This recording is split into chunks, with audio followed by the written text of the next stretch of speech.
बिस्मिल्लाहिर्रहमानिर्रहीम।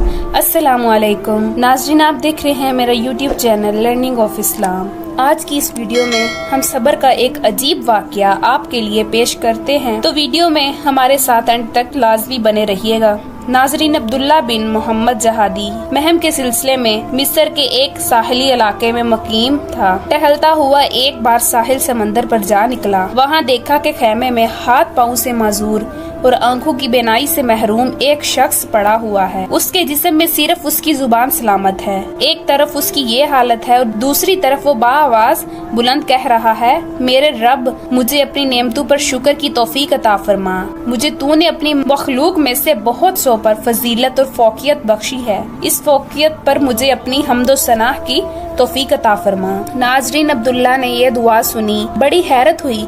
एक आदमी हाथ पाँव से मजूर, बेनाई से महरूम है, जिसमें जिंदगी की ताजगी का कोई असल नहीं, और वो अल्लाह से नेमतों पर शुक्र की दुआ मांग रहा है। इसके बाद उसके पास आकर सलाम किया और पूछा, हजरत, आप अल्लाह ताला की किस नेमत और फौकियत पर शुक्र और हम्दो सनाह की तौफीक से ख्वास्तगार हैं? माजूर शख्स ने जवाब में फरमाया और खूब फरमाया, आपको क्या मालूम मेरे रब का मेरे साथ क्या मामला है। बाखुदा अगर वो आसमान से आग बरसा कर मुझे राख कर दे, पहाड़ों को हुक्म दे मुझे कुचल दे, समंदरों को मुझे गर्क करने के लिए कह दे और इस जमीन को मुझे निगलने का हुक्म दे, मैं क्या कर सकता हूँ? मेरे ना तो इन जिस्म में जुबान की बेबहा नेमत कि ये सालिम है, क्या सिर्फ इस एक जुबान की नेमत का मैं जिंदगी भर शुक्र अदा कर सकता हूँ? फिर फरमाने लगे, मेरा एक छोटा बेटा मेरी खिदमत करता है, खुद मैं माजूर हूँ, वो मेरी जिंदगी की जरूरियात पूरी करता है, लेकिन वो 3 दिन से गायब है, मालूम नहीं कि कहाँ है।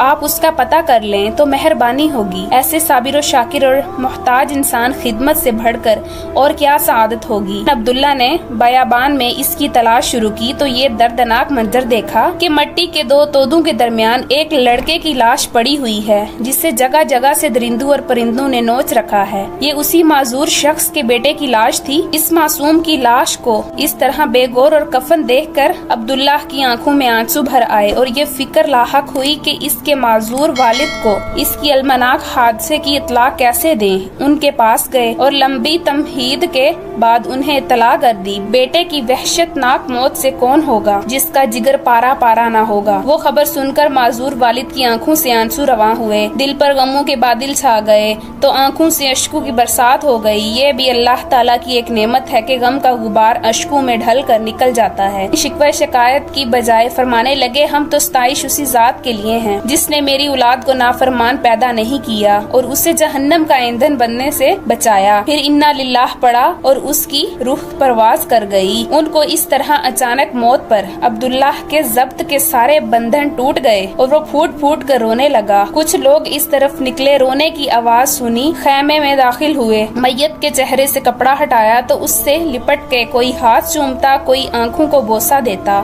साथ साथ कहते जाते, हम कुर्बान इन आंखों पर जिन्होंने किसी गैर महरम को नहीं देखा, हम फिदा इस जिस्म पर जो लोगों के आराम के वक्त भी अपने मालिक के सामने सजदा रेज रहता, जिसने अपने रब की कभी नाफरमानी नहीं की। अब्दुल्ला ये सूरत हाल देख कर हैरान हो रहा था। पूछा, ये कोई शख्स दे, इनका क्या तारुफ है? कहने लगे, आप इनको नहीं जानते, ये रसूलुल्लाह सल्लल्लाहु अलैहि वसल्लम के सच्चे आशिक और हजरत इब्ने अब्बास रजी अल्लाह ताला अन्हा के शागिर्द हैं। सब्र इस्तकामत के पैकर और तस्लीम और रजा के बुलंद मकाम के हामिल हजरत अबू कल्बा रहमतुल्लाह ताला अलैह की नमाज जनाजा और तदफीन से फारिग होने के बाद अब्दुल्ला रात को सोया तो ख्वाब में देखा कि आप जन्नत के बागात में सैरो तफरीक कर रहे हैं। जन्नत का लिबास ज़ेबे तन है और ये आयतें तलावत फरमा रहे हैं, सब्र करने के सबब तुम पर सलामती हो और आखिरत का घर बेहतरीन ठिकाना है। अब्दुल्लाह ने पूछा, आप वही माजूर शख्स हैं? फरमाने लगे, जी हाँ, मैं वही शख्स हूँ। अल्लाह ताला के यहाँ चंद बुलंद मरातब और दर्जात ऐसे हैं जिन तक रसाई मुसीबत में सब्र और राहत में शौकत और जलवे हलूवत में खौफे खुदा के बगैर मुमकिन नहीं। अल्लाह ताला ने इसी सब्र शुक्र की बदौलत मुझे इन नेमतों से सरफराज फरमाया है। उम्मीद करती हूँ आपको हमारी ये वीडियो अच्छी लगी होगी। वीडियो अच्छी लगी हो तो इस वीडियो को लाइक कर दीजिए।